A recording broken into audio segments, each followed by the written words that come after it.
Bonjour, pardon, merci d'être présent, merci pour votre invitation et merci à vous tous de vous être réfugiés ici. Je sais que vous préfériez être dehors, mais voilà, le climat nous a rendu service. Donc Emmanuel Pierrat, avocat, chroniqueur, éditeur, romancier, élu au Conseil de l'Ordre, élu municipal, et comme il me restait un peu de temps, collectionneur. D'art africain, d'art océanien, d'art de l'insulinde, des Philippines, de l'Himalaya chamanique, du Nouristan, qui est aujourd'hui en Afghanistan et qui est l'ancien Kafiristan, où il y a un art non islamique, collectionneur d'art pré-islamique d'Arabie et de la péninsule arabique. Enfin bref, vous avez compris que ça part un peu dans tout. Et hors art tribal, hors art premier, j'ai fait le calcul un jour pour écrire le petit livre La collectionnite, j'ai 17 collections. Enfin, j'en avais 17.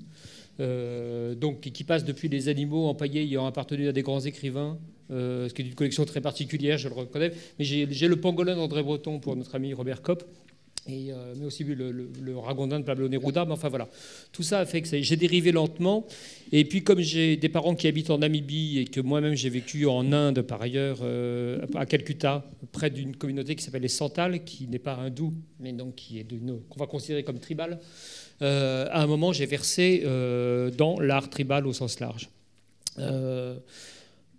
Au sens très large d'ailleurs, parce qu'aujourd'hui, quand je regarde mon appartement, ma femme de ménage, heureusement, est entraînée. Et mon drame existentiel, ça serait l'idée qu'elle démissionne et de devoir recruter et passer des entretiens d'embauche.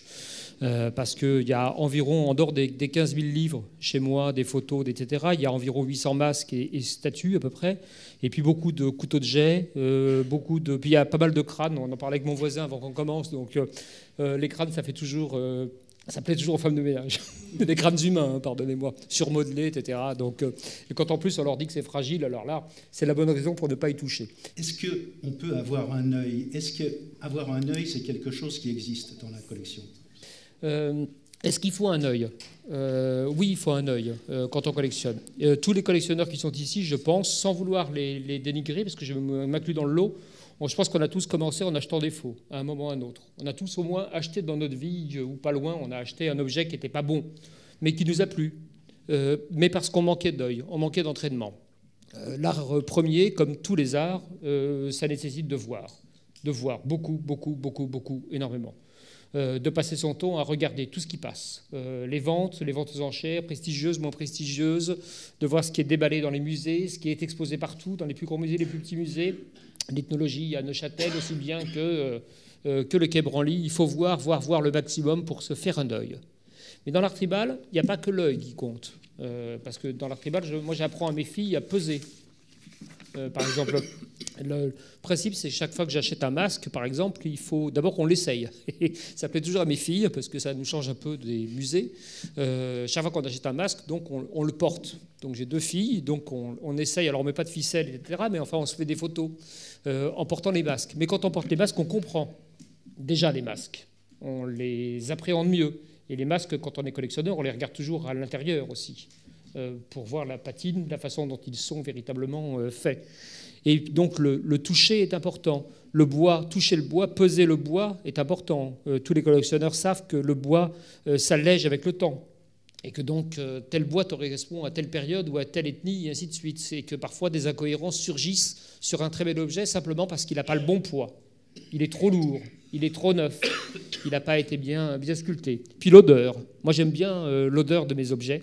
Il y a des objets qui sentent très très très longtemps, des décennies, des objets qui continuent à sentir, comme ces statues qui suintent, vous savez, qui continuent un peu comme des vierges miraculeuses. Moi qui suis complètement athée aujourd'hui, après quand même 18 ans de bénitier. Donc voilà, ça me réjouit toujours d'avoir... Ma fille d'ailleurs est très bonne là-dessus, elle me dit « Mais pourquoi tu continues à acheter des dieux, toi, qui n'y crois pas ?» Donc... on est toujours envoyé à des choses comme ça. Donc il faut se faire un œil quand on est collectionneur d'art premier, c'est regarder, mais aussi sentir, c'est aussi peser, et puis c'est toucher, et apprendre ce que c'est que la patine. Voilà. Et il y a seulement quand on a fait des erreurs, il y a seulement quand on n'a pas de certitude et qu'on se remet en doute que l'on progresse. Alors, on peut très bien progresser en n'achetant que des faux, hein, et être très content. Mais sauf qu'ensuite, il faut se rendre compte qu'à un moment, la bascule ou la volonté de vendre sa collection pour en refaire une autre, là, cet espoir, évidemment, s'éteint. Il n'y a rien de plus dramatique. Vous savez, quand on est collectionneur d'art premier, on a toujours un copain qui dit « Viens prendre un pot chez mon ami machin, il a une collection d'art africain formidable !» Et alors...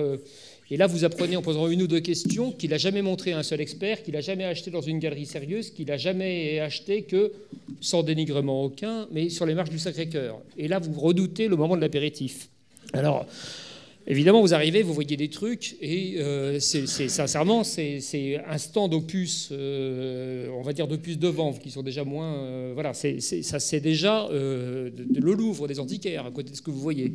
Et vous voyez bien que le monsieur est très fier. Puis vous voyez que sa femme a l'air un peu effondrée, parce qu'elle sent déjà que ça prend beaucoup d'argent et beaucoup de temps. Et qu'en plus, vous êtes sur le point de leur annoncer que tout est en toc. Alors bon, vous êtes poli et courtois comme moi, alors vous leur dites gentiment « Ah, un dogon !» mais sans leur dire que c'est un faux dogon, parce que vous en tirez comme ça. Alors. Mais je vous assure que de dire tout un apéritif, c'est compliqué. Alors là, votre œil, vous le maudissez, parce que vous maudissez le fait que vous avez reconnu qu'il n'y avait que des faux dans l'appartement. Et donc ensuite, vous êtes obligé de quitter ça poliment en disant « C'était très intéressant ». Sous-entendu, on en apprend toujours quand on fréquente des pigeons. Et ensuite, voilà. Mon seul drame, c'est que j'ai une amie comme ça, je terminerai là-dessus avant de passer la parole aux autres, qui est juge au tribunal pénal international pour le Rwanda, qui est à Arusha en Tanzanie. Et alors là, c'est l'horreur. Elle m'amène voir un de ses collègues procureurs devant lequel je devais plaider. Donc je dis, oh là là, déjà, mauvaise idée, je serais ravi de le rencontrer, mais elle me dit, c'est un grand collectionneur d'art africain, il est argentin, il n'a acheté qu'au marché à Arusha. Je ne sais pas si vous connaissez le marché à Arusha, pour ceux qui sont allés faire un safari en Tanzanie, c'est quand même un marché fait pour les cartes de touristes. Donc l'idée de trouver des objets authentiques au marché d'Arusha est quand même, relève il y a autant de chances que l'euro million, 1 sur 18 millions. Donc évidemment, me voilà dans un problème diplomatique extrêmement intéressant, puisqu'il m'a fallu me sortir de ce bourbier et dire à ce procureur devant lequel j'allais plaider le lendemain. Je plaidais pour Radio 1000 Collines, vous savez, la radio sympathique qui a appelé à tuer les gens. Et je me retrouvais donc obligé diplomatiquement de dire que cette collection était merveilleuse. Et ma copine, juge, m'a dit le soir même, alors je dormais chez elle, elle me dit « Mais tu lui as pas dit que les objets étaient bien et combien ils valaient ?» Je dis « Mais certainement pas, tu vas me faire perdre mon affaire. » Donc voilà. Donc avoir un œil, parfois, vous entraîne dans des circonstances un peu compliquées. Mais je pense que mes voisins qui ont de meilleurs yeux que moi peuvent en parler aussi.